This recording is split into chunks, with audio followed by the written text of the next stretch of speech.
Olá, queridos irmãos, amadas irmãs, a paz do Senhor Jesus esteja sempre com todos vocês.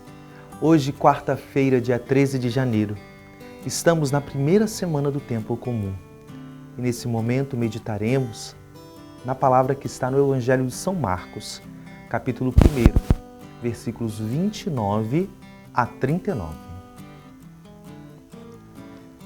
Naquele tempo, Jesus saiu da sinagoga e foi com Tiago e João para a casa de Simão e André. A sogra de Simão estava de cama com febre e eles logo contaram a Jesus. E ele se aproximou, segurou sua mão e ajudou a levantar-se. Então a febre desapareceu e ela começou a servi-los. À tarde, depois do pôr do sol, levaram a Jesus todos os doentes e os possuídos pelo demônio. A cidade inteira se reuniu em frente da casa. Jesus curou muitas pessoas de diversas doenças e expulsou muitos demônios. E não deixava que os demônios falassem, pois sabiam quem ele era. De madrugada, quando ainda estava escuro, Jesus se levantou e foi rezar num lugar deserto. Simão e seus companheiros foram à procura de Jesus. Quando o encontraram, disseram: "Todos estão te procurando." Jesus respondeu: "Vamos a outros lugares, às aldeias da redondeza. Devo pregar também ali, pois foi para isso que eu vim." E andava por toda a Galileia, pregando em suas sinagogas e expulsando os demônios. Palavra da salvação. Queridos irmãos, amadas irmãs, estamos caminhando nessa primeira parte do tempo comum, estamos na primeira semana, esse tempo que vai até ali o tempo do carnaval, e aí ele é substituído pelo tempo forte da quaresma.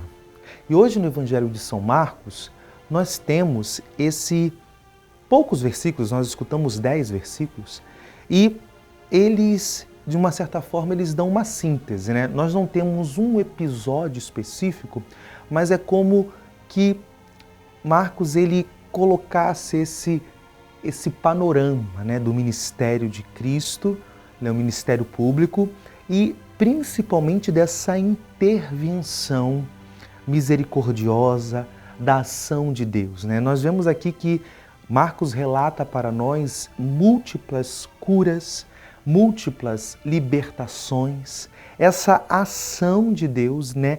Essa intervenção profunda de Deus na vida daqueles homens, daquelas mulheres. De fato, como o próprio Evangelho Marcos nos lembra, que Jesus anuncia a chegada do reino.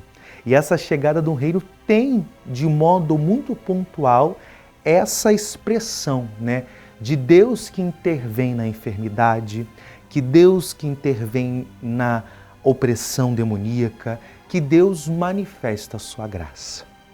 E isso é tão bonito nesse texto de que Marcos ele é muito sensível, ele relata que Jesus ele se manifesta, ele começa de uma certa forma trabalhar em prol da salvação depois do pôr do sol. Marcos ele marca o período do dia, não somente para nos localizar, mas quando ele coloca o pôr do sol, ele também aqui nos dá uma mensagem, né? Nos descreve algo muito profundo. Se nós pensarmos em séculos atrás, por exemplo, nesse texto, nós estamos numa distância temporal aí de quase 20 séculos, né? E aqui nós podemos recordar que a energia elétrica é uma coisa, bem dizer, recente. Logo, depois do pôr do sol, tudo estava escuro e não se podia fazer mais nada. Os trabalhos na antiguidade, na época de Jesus, se dava à luz do dia. Quando se anoitecia, era o tempo que se tinha que se recolher e o que se podia fazer era descansar, porque não existia a luz elétrica, no máximo existia a luz de velas, a luz mesmo de uma luminária natural. E quando Marcos ele revela para nós que Jesus começa a sua obra após ao pôr do sol, o que ele está nos dizendo? Que quando chega o nosso limite, ou seja, quando na nossa vida a gente se depara com realidades impossíveis, do qual nós não podemos fazer mais nada, porque chegou o nosso limite, aí começa a hora de Deus. É aí que Deus começa a trabalhar. Talvez você que está nos ouvindo hoje, meditando nesse Evangelho, esteja passando por isso. Quantas vezes o sol se põe quando a gente passa por uma enfermidade, quando a gente passa por uma perda, por um luto.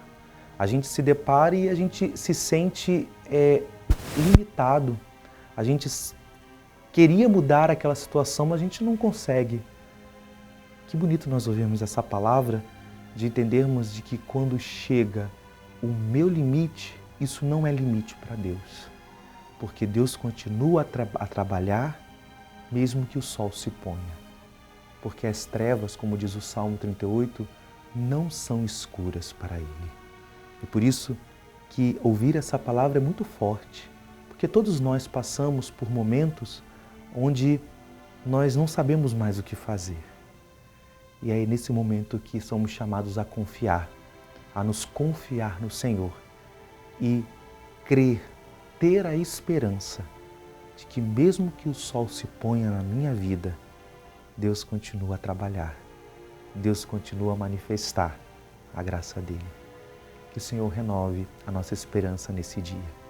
Que Deus te abençoe. Em nome do Pai, e do Filho, e do Espírito Santo. Amém.